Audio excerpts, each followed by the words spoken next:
नमस्ते दोस्तों, political science के इस सीरीज़ नंबर 4 में आपका बहुत-बहुत स्वागत है। तो ये क्लास जो है आपके BPSC, TRE 4, UP, TGT, PGT, NVS, EMRS, D triple SB जहाँ भी पॉलिटिकल साइंस या पॉलिटी के क्वेश्चन आते हैं उसके लिए बहुत ही महत्वपूर्ण है। तो हम देखते हैं क्वेश्चन नंबर 1। क्वेश्चन नंबर 1 जो है इसमें निम्न में से किसका संबंध भारत के चुनाव आयोग से नहीं है? ऑप्शन ए चुनाव की अधिसूचना जारी करना, ऑप्शन बी चुनाव चिन्ह का बंटवारा करना, चुनाव की प्रारंभिक वैधता का निपटारा करना, ऑप्शन डी चुनाव शांतिपूर्ण ढंग से संपन्न करना। तो इसका जो करेक्ट आंसर हो जाएगा वो हमारा हो जाएगा ऑप्शन नंबर ए चुनाव की अधिसूचना जारी करना। ये चुनाव आयोग से संबंधित नहीं है। चुनाव आयोग की सिफारिश पे ही लोकसभा एवं राज्यसभा के लिए राष्ट्रपति तथा विधानसभा और विधान परिषद के लिए संबंधित राज्य का राज्यपाल जारी करते हैं। इसके बाद समय, निर्वाचन तिथि आदि की घोषणा की जाती है और यहीं से चुनाव की प्रक्रिया आरंभ होती है। आगे देखते हैं नेक्स्ट क्वेश्चन नंबर 2। भारतीय राष्ट्रपति पर महाभियोग एक ऑप्शन एक न्यायिक प्रक्रिया है, ऑप्शन बी अर्ध न्यायिक प्रक्रिया है, ऑप्शन सी वैधानिक प्रक्रिया है, ऑप्शन डी अर्ध वैधानिक प्रक्रिया है। तो इसका जो करेक्ट आंसर हो जाएगा वो हमारा होगा अर्ध न्यायिक प्रक्रिया है। महाभियोग का जो आर्टिकल है वो है 61 में दिया हुआ है कि राष्ट्रपति पर महाभियोग लगाने की एक प्रक्रिया होती है जो अर्ध न्यायिक प्रक्रिया है। आगे देखते हैं क्वेश्चन नंबर 3। राष्ट्रपति और राज्यपाल की क्षमता शक्तियों के संबंध में निम्नलिखित बयानों में से कौन सही है? ऑप्शन ए राष्ट्रपति कोर्ट मार्शल द्वारा दिए गए दंडादेश को क्षमा नहीं कर सकते जबकि राज्यपाल कर सकते हैं। ऑप्शन बी राष्ट्रपति मृत्यु दंडादेश को क्षमा कर सकते हैं जबकि राज्यपाल नहीं कर सकते। राष्ट्रपति मृत्यु दंडादेश को क्षमा नहीं कर सकते हैं जबकि राज्यपाल कर सकते हैं। राष्ट्रपति और राज्यपाल दोनों कोर्ट मार्शल द्वारा दिए गए मृत्यु दंडादेश को क्षमा कर सकते हैं। तो क्वेश्चन नंबर 3 का जो करेक्ट आंसर होगा वो हमारा होगा option number B is right. राष्ट्रपति मृत्यु दंडादेश को क्षमा कर सकते हैं जबकि राज्यपाल नहीं कर सकते। ये हमारा करेक्ट आंसर है। इसमें इसके अलावा राज्यपाल को वे और भी शक्तियाँ प्राप्त हैं जो राष्ट्रपति को हैं, लेकिन राष्ट्रपति अपने इस अधिकार का प्रयोग मंत्रिपरिषद के परामर्श पे ही करता है। आगे देखते हैं क्वेश्चन नंबर 4। निम्न में से कौन सा युग्म सुमेलित नहीं है? ऑप्शन ए 42वां संविधान संशोधन मौलिक कर्तव्य, ये जो है 52वां संविधान संशोधन दल बदल निरोध कानून, ऑप्शन सी 73वां संविधान संशोधन पंचायती राज, ऑप्शन डी 84वां संविधान संशोधन केंद्र राज्य संबंध। तो इसमें से जो है हम हाईलाइट कर लेते हैं सुमेलित नहीं है, ये आप ध्यान देना। क्वेश्चन नंबर 4, तो जो सुमेलित नहीं है वो है हमारा ऑप्शन नंबर डी, ये सुमेलित नहीं है। उसके बाद से ये सारे के सारे ये सारे सुमेलित हैं एक दूसरे से, ये सारे सुमेलित हैं ये तीनों, बस ये नहीं है। तो इसका करेक्ट आंसर हमारा हो जाएगा डी। ये संविधान का 73वां जो संविधान संशोधन है 2002 में हुआ था। इस कथन द्वारा संविधान के अनुच्छेद 52 और 170(3) की शर्तों में संशोधन किया गया ताकि वर्ष 1971 की जनगणना के दौरान सुनिश्चित की गई आबादी के आधार पर प्रत्येक राज्य के लिए आवंटित लोकसभा सीटें और राज्यों की विधानसभा सीटों की राज्यों में कोई परिवर्तन किए बगैर राज्य के निर्वाचन क्षेत्रों को परिवर्तित तथा पुनर्गठित किया जा सके। इसमें अनुसूचित जाति और अनुसूचित जनजाति के निर्वाचन क्षेत्र भी शामिल हैं। आगे देखते हैं क्वेश्चन नंबर 5।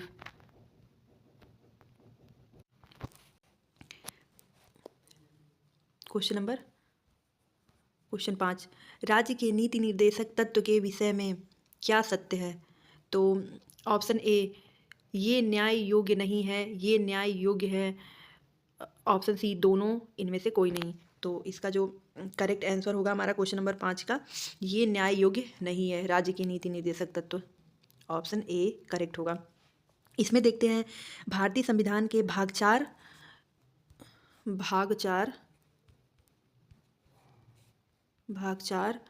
और आर्टिकल 36 से लेके 51 तक राज्य के नीति निर्देशक तत्वों की बात होती है। 36 से 51 तक डीपीएसपी की बात की जाती है। आगे देखते हैं क्वेश्चन नंबर 6, भारतीय संविधान में अनुच्छेदों की संख्या है तो भारतीय संविधान में अनुच्छेदों की जो संख्या है वो हमारा है, अगर ऑप्शन नंबर डी 395। 24 जनवरी 1950 को संविधान पर हस्ताक्षर किया गया। इसी दिन डॉक्टर राजेंद्र प्रसाद को भारत का राष्ट्रपति नियुक्त किया गया। 26 जनवरी 1950 को संविधान सभा को अंतरिम संसद में परिवर्तन कर दिया गया। इसमें मूल रूप से कितने थे? 395 अनुच्छेद थे। 395 अनुच्छेद थे। बाद में संविधान संशोधन अन्य उपखंडों को विभिन्न अनुच्छेदों में स्थापित किया गया। तो अगर मूल रूप से देखा जाए तो 395 अनुच्छेद ही हैं, और जो बड़े हैं 450 या 452, 444, जो भी ये संख्या है, ये उपबंध और जो उसमें जोड़े गए हैं उनको जोड़ के ये कहा जाता है। आगे देखते हैं, भारतीय संविधान की कौन सी धारा भारतीय नागरिकता को स्पष्ट करती है? तो ऑप्शन ए धारा 333 से 337 तक, ऑप्शन बी धारा 17 से 20 तक, ऑप्शन सी धारा 5 से 11 तक, ऑप्शन डी धारा 1 से 40 तक। तो इसका जो करेक्ट आंसर हो जाएगा वो हमारा हो जाएगा ऑप्शन नंबर सी, धारा 5 से लेके 11 तक, क्योंकि ये नागरिकता की बात करती है। नागरिकता के बारे में यहाँ पे दिया हुआ है, भारत में नागरिकता संबंधी मामलों के नियमन का अधिकार संसद को प्राप्त है, और भारतीय संसद ने नागरिकता अधिनियम 1955 को लागू किया, जिसका 1957, 1960, 1985, 1986, 1952, 1903, 2005 और 2015 में संशोधन किया गया था। आगे देखते हैं क्वेश्चन नंबर 8। माउंटबेटन योजना आधार बनी। ऑप्शन ए ब्रिटिश शासन की, ऑप्शन ए ब्रिटिश शासन की निरंतरता का, ऑप्शन बी सत्ता के हस्तांतरण का, ऑप्शन सी देश के विभाजन का, ऑप्शन डी सांप्रदायिक समस्या के निदान का। तो इसका करेक्ट आंसर हो जाएगा देश के विभाजन का, ऑप्शन सी राइट होगा। आगे देखते हैं क्वेश्चन नंबर 9। स्वतंत्र भारत के प्रथम कानून मंत्री कौन थे?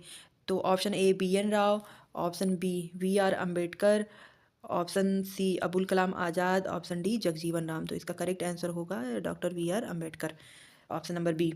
आगे देखते हैं, डॉक्टर भीमराव अम्बेडकर द्वारा स्थापित अंतिम राजनीतिक दल था। Option A Independent Labour Party, option B Republican Party of India. आगे देखते हैं, option C Dalit Panther, option D All India Scheduled Caste Federation. तो इसका जो करेक्ट आंसर हो जाएगा वो हो जाएगा हमारा option number B, Republican Party of India. ये जो थी ये सबसे अंतिम में स्थापित किए थे VR अम्बेडकर जी ने। आगे देखते हैं क्वेश्चन नंबर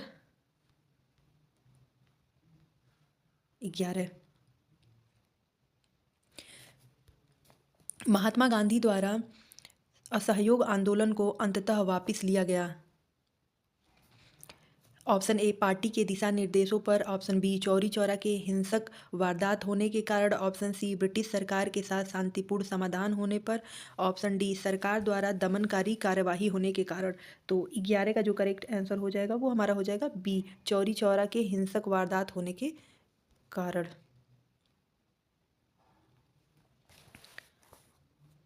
गांधी जी द्वारा असहयोग आंदोलन वर्ष 1920 में हुआ था, 1920 में, और प्रारंभ किया गया, जिसमें विदेशी वस्तुओं व संस्थाओं का बहिष्कार और स्वदेशी अवधारणा पर बल दिया गया। गांधी जी द्वारा हिंसा के निरपेक्ष प्रयोग का समर्थन किया गया, परंतु 5 फरवरी 1922 को चौरी चौरा में जो कांड हुआ था, ये चौरी चौरा में जो आंदोलन हुआ था ये हुआ था 1922 को, और 5 फरवरी को 1922 को चौरी चौरा का जो कांड हुआ वही 12 फरवरी 1922 को असहयोग आंदोलन वापस ले लिया गया था। आगे देखते हैं क्वेश्चन नंबर 12। भारतीय राष्ट्रीय कांग्रेस के प्रथम अधिवेशन की अध्यक्षता किसने की? तो ऑप्शन ए ओयुम, option B WC Banerjee, option C Kadambini Ganguly, option D Anand Mohan Bose. तो इसमें जो करेक्ट आंसर है हमारा 12 होगा। तो 12 में जो है वो होगा WC बनर्जी। इन्होंने अध्यक्षता की थी और AO ह्यूम ने कांग्रेस की स्थापना की थी। तो करेक्ट आंसर हो जाएगा हमारा बी। आगे देखते हैं। और ये जो कादम्बिनी गांगुली हैं ये पहली ग्रेजुएट महिला भी हैं। आगे देखते हैं फिर। एक व्यक्ति अपने पिता की मृत्यु को भूल सकता है परंतु पैतृक संपत्ति की हानि को नहीं, यह किसने कहा? तो ऑप्शन ए मैकियावेली ने, ऑप्शन बी हाफ ने, ऑप्शन सी लेनिन ने, ऑप्शन डी माओ ने। तो ये हो जाएंगे हमारे मैकियावेली साहब। तो आगे देखते हैं। मैकियावेली कहते हैं कि पैतृक संपत्ति की हानि को इंसान नहीं भूल सकता लेकिन अपने पिता की मृत्यु को भूल सकता है। आगे देखते हैं क्वेश्चन नंबर 14। भारत में सामाजिक आंदोलन के संदर्भ में गैर दलीय राजनीतिक संरचना का विचार प्रस्तुत करने वाले विद्वान हैं। Option A Rajni Kothari, option B Ghanshyam Shah, option C Yogendra Yadav, option D Amit Baviskar. तो इसका करेक्ट आंसर हो जाएगा 4 का हो जाएगा रजनी कोठारी जी। रजनी कोठारी सामाजिक आंदोलन के संदर्भों में गैर दलीय राजनीतिक संरचना का विचार प्रस्तुत करने वाले विद्वान हैं।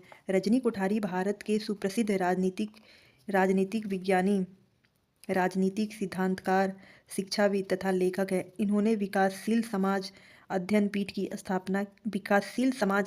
की स्थापना 1963 में किया था। 1963 में किया था। आगे देखते हैं क्वेश्चन नंबर 15। नीचे 2 कथन दिए गए हैं, एक को अभिकथन ए के रूप में और दूसरे को कारण आर के रूप में निरूपित किया गया है। नीचे दिए गए कूट में से सही उत्तर का चयन करें। अभिकथन, MN रॉय ने मार्क्स के इतिहास के भौतिकवादी व्याख्या को नहीं स्वीकार किया। कारण, इसमें निर्धारणवाद और आदर्शवाद का तत्व था। तो इसमें करेक्ट आंसर देखते हैं। ऑप्शन ए और आर दोनों सही है, आर ए की सही व्याख्या है। बी, ए और आर दोनों सही है लेकिन आर ए की सही व्याख्या नहीं है। सी, ए सही है लेकिन आर गलत है। डी, ए गलत है लेकिन आर सही है। तो इसका जो करेक्ट आंसर है ये ए और आर दोनों सही है और सही व्याख्या करते हैं। Option number A correct. आगे देखते हैं क्वेश्चन नंबर, इसमें कुछ देख लेते हैं थोड़ा सा। इस क्वेश्चन में थोड़ा सा देखते हैं। प्रसिद्ध भारतीय जो थे मानववाद के प्रणेता जो MN रॉय मौलिक मानववादी थे। उन्होंने मार्क्स के इतिहास के भौतिकवादी व्याख्या को नहीं स्वीकार किया क्योंकि उसमें निर्धारणवाद और आदर्शवाद का तत्व था, जबकि राय मूलतः व्यवहारिक चिंतक थे। आगे देखते हैं क्वेश्चन नंबर 16। राजनीति शास्त्र इतिहास एवं राजनीति के बीच स्थित है, अतीत एवं वर्तमान के बीचों बीच। उक्त कथन किसका है? तो इसका क्वेश्चन नंबर 16 का जो करेक्ट आंसर है ये ऑप्शन देख लेते हैं। ऑप्शन नंबर ए में जे ब्राइस, पी जने, Alexis de Tocqueville, D Ivor Brown. तो इसके जो करेक्ट आंसर हो जाएगा वो हो जाएगा हमारा ऑप्शन नंबर ए जे ब्राइस। तो राजनीति इतिहास एवं राजनीति के बीच स्थित है, राजनीति शास्त्र इतिहास एवं राजनीति के बीच स्थित है, अतीत एवं वर्तमान के बीचों बीच। उक्त कथन JS ब्राइस का है। आगे देखते हैं। महात्मा गांधी ने अपनी व्याख्या किस रूप में की है?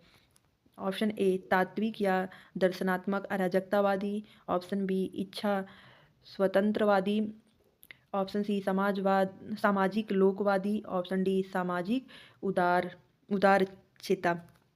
तो महात्मा गांधी जो थे राज्य विरोधी थे और मार्क्सवादियों तथा अराजकतावादियों के समान वे एक राज्यविहीन समाज की स्थापना करना चाहते थे। इसलिए उन्होंने दार्शनिक अराजकतावादी विचारक कहा जाता है। तो उनको तात्विक या दार्शनिक अराजकतावादी कहा जाता है महात्मा गांधी जी को।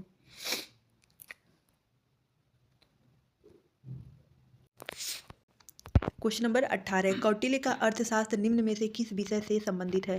ऑप्शन ए अर्थशास्त्र से, ऑप्शन बी राजनीति शास्त्र से, ऑप्शन सी समाजशास्त्र से, ऑप्शन डी उपयुक्त में से कोई नहीं। तो 18 का जो है वो हमारा हो जाएगा राजनीति शास्त्र से। कौटिल्य का जो पुस्तक है अर्थशास्त्र वो कौटिल्य द्वारा द्वितीय या तृतीय शताब्दी में ईस्वी में लिखा गया था। इसमें कौटिल्य ने राजनीति के शासन कला, अर्थव्यवस्था और सैन्य रणनीति इत्यादि की जो था व्यवस्थित रूप से विवेचना किया। इस पुस्तक में 15 भाग हैं अर्थशास्त्र में। यहाँ देखते हैं, आगे देखते हैं 15 भाग और 150 अध्याय हैं। 50 अध्याय, 150 अध्याय और 180 प्रकरण है इसमें। 180 प्रकरण है। तो आगे देखते हैं next question, question number 19। Kautilya के अनुसार मंत्री परिषद में मंत्रियों की नियुक्ति का क्या आधार था? तो ऑप्शन ए योग्यता, ऑप्शन बी वंशानुगतता, ऑप्शन सी राजा की अनुकंपा पर, ऑप्शन डी इनमें से कोई नहीं। तो ये हमारा हो जाएगा योग्यता। अगर इसमें देखा जाए तो कौटिल्य ही एक ऐसे विचारक थे जिन्होंने राज्य सत्ता का समर्थन तो किया था, लेकिन उनका पूरा जो स्ट्रक्चर था वो सारा लोकतंत्र के जैसा था, क्योंकि उसमें न्यायालय था, योग्यता था, दंड था, राज्य का स्वरूप था। आगे देखते हैं क्वेश्चन नंबर 20। मैं अधिकतम व्यक्तियों के अधिकतम सुख के सिद्धांत में विश्वास नहीं करता। एकमात्र वास्तविक सम्मानजनक सिद्धांत है सभी का अधिकतम विकास। उपयुक्त कथन किस राजनीतिक विचारक का है? तो option A M.K. Gandhi, option D Bertrand Russell, option C J.S. Mill, option D Karl Marx. तो इसका जो करेक्ट आंसर हो जाएगा वो हो जाएगा हमारे M.K. गांधी जी, बापू हो जाएंगे, महात्मा गांधी। महात्मा गांधी के अनुसार मैं अधिकतम व्यक्तियों के अधिकतम सुख के सिद्धांत में विश्वास नहीं करता। एकमात्र वास्तविक सम्मानजनक सिद्धांत है सभी का अधिकतम विकास। उन्होंने अधिकतम विकास की बात की है। आगे देखते हैं क्वेश्चन नंबर 21। मार्क्स ने साम्यवाद को अस्त व्यस्त स्थिति में पाया और उसे एक आंदोलन बना दिया। उसके द्वारा उसे एक दर्शन और दिशा मिली। यह कथन किसका है? Option A Maxey, option B Hunt, option C Lenin, option D Laski. तो इसका जो करेक्ट आंसर हो जाएगा हमारा हो जाएगा हंट, ऑप्शन बी।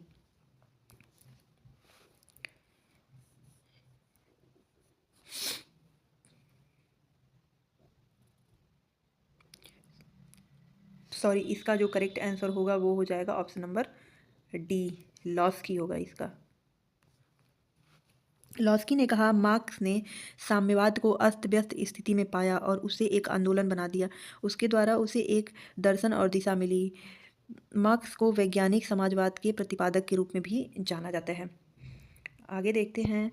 आधुनिक राज्य की कार्यकारिणी सारे पूंजीपतियों के सामान्य हितों का प्रबंध करने वाली समिति है। यह वक्तव्य दिया है। Option A Mahatma Gandhi, option B Karl Marx, option C H.J. Laski, option D Mussolini. तो 22 का जो करेक्ट आंसर हो जाएगा वो हमारे हो जाएंगे प्यारे कार्ल मार्क्स। कार्ल मार्क्स की एक बुक है जिसका नाम है कम्युनिस्ट मैनिफेस्टो, जो 1848 में आया था। यह घोषणा पत्र साम्यवाद का आधारभूत ग्रंथ सिद्ध हुआ। इसी ग्रंथ में मार्क्स और एंजेल ने लिखा है कि आधुनिक राज्य की कार्यकारिणी सारे पूंजीपतियों के समान हितों का प्रबंध करने वाली समिति है। इसी ग्रंथ में मार्क्स और एंजेल ने लिखा है कि बुर्जुआ या मध्य वर्ग ने उत्पादन के साधनों में क्रांति लाकर समाज के संपूर्ण स्वरूप को ही बल दिया है। आगे देखते हैं क्वेश्चन नंबर 23। वैज्ञानिक समाजवाद में निर्णायक तत्व है। ऑप्शन ए धन तथा संपत्ति का समान वितरण, ऑप्शन बी उत्पादन के साधनों का सामाजिक स्वामित्व, ऑप्शन सी आय में समानता तथा शोषण का अंत, ऑप्शन डी सामाजिक न्याय। तो इसका डी का जो करेक्ट आंसर 23 का जो करेक्ट आंसर होगा वो हो जाएगा हमारा बी, उत्पादन के साधनों का सामाजिक स्वामित्व। वैज्ञानिक समाजवाद या मार्क्सवाद में निर्धारक जो तत्व थे वो उत्पादन के साधनों का सामाजिक स्वामित्व था।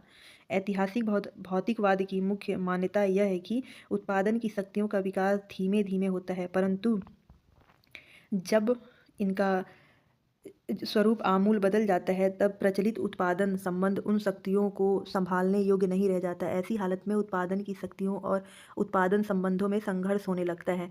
यही कारण है कि ऐतिहासिक विकास के क्रम में प्रत्येक सामाजिक परिवर्तन के लिए क्रांति अनिवार्य होती है, ऐसा मार्क्स का कहना है। तो इसमें करेक्ट आंसर हो जाएगा हमारा जो होगा बी होगा। आगे देखते हैं द प्रिंस किसकी एक सर्वोच्चीकृत रचना है? नॉर्मन मेलकोम की, हर्बर्ट मार्क्यूज की, संत अगस्तीन की और निकोलो मैकियावेली की। तो ये जो हो जाएगा ये द प्रिंस जो बुक है वो मैकियावेली की है। और द प्रिंस जो द प्रिंस में उन साधनों एवं विधियों का वर्णन है जिनके द्वारा कोई दृढ़ संकल्प और चतुर शासन सफलतापूर्वक किया जा सकता है। मैकियावेली का जन्म 1969 में हुआ था और इनकी मृत्यु जो थी वो हुई थी 1527 में। आगे देखते हैं, शक्ति नहीं इच्छा राज्य का आधार है, यह कथन किसका है? Option A Kant, option B Rousseau, option C Bosanquet, option D T H. Green. तो इसका जो 25 का जो करेक्ट आंसर है वो हो जाएगा हमारा टी.एच. ग्रीन हो जाएंगे। जो टी.एच. ग्रीन है वो 19वीं शताब्दी के महान ब्रिटिश आदर्शवादी राजनीतिक दार्शनिक हैं। इनका जो है ग्रीन को उदारवादी आदर्शवाद का जनक भी माना जाता है। आगे देखते हैं क्वेश्चन नंबर 26, राजनीतिक स्वतंत्रता आर्थिक समानता के बिना एक कल्पना है, यह किसने कहा? तो ये option A J S. Mill, option B T H. Green, option C Laski, option D जो है वो जी.डी.एच. कोल जी हैं। आगे देखते हैं, करेक्ट आंसर डी है इसका। आगे देखते हैं क्वेश्चन नंबर 27, इनमें से किसने आत्मपरक तथा परात्मपरक आचरण के मध्य अंतर किया? Option A J S. Mill, option B Jeremy Bentham, option A James Mill, option B Jeremy Bentham, option C J S. Mill, option D इनमें से कोई नहीं। तो 27 का जो करेक्ट आंसर हो जाएगा वो हो जाएगा हमारे JS. Mill, option C correct हो जाएगा।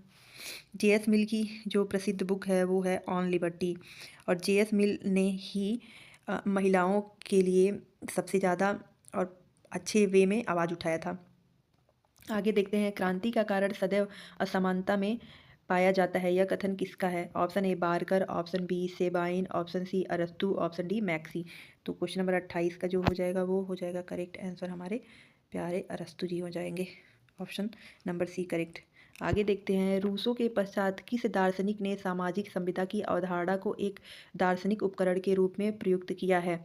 तो ऑप्शन ए हो जाएगा जॉन रॉल्स ने, ऑप्शन बी हो जाएगा हर्बर्ट स्पेंसर ने, ऑप्शन सी हो जाएगा एडमंड वर्क ने, ऑप्शन डी हो जाएगा वेंथम ने। तो इसका जो करेक्ट आंसर हो जाएगा ऑप्शन ए हो जाएगा रूसो, सॉरी ऑप्शन ए हो जाएगा जॉन रॉल्स हो जाएगा। जॉन रॉल्स जो थे वो सामाजिक संविदा की अवधारणा को एक दार्शनिक उपकरण के रूप में प्रयुक्त मानते थे। और 18वीं शताब्दी में इमैनुअल कांट ने व्यक्ति की नैतिक स्वतंत्रता के संदर्भ में सामाजिक अनुबंधन के विचार को मान्यता प्राप्त की थी। और 19वीं शताब्दी में हर्बर्ट स्पेंसर ने बाजार समाज व्यवस्था को उचित ठहराने के लिए इस सिद्धांत का प्रयोग किया था। तो आज के इस सीरीज़ में बस इतना ही। आप हमारे चैनल को सब्सक्राइब करिएगा, हमारे इस वीडियो को लाइक करिएगा, शेयर करिएगा। बहुत बहुत धन्यवाद। आगे हम ऐसे ही आपके साथ बने रहेंगे। Thank you so much.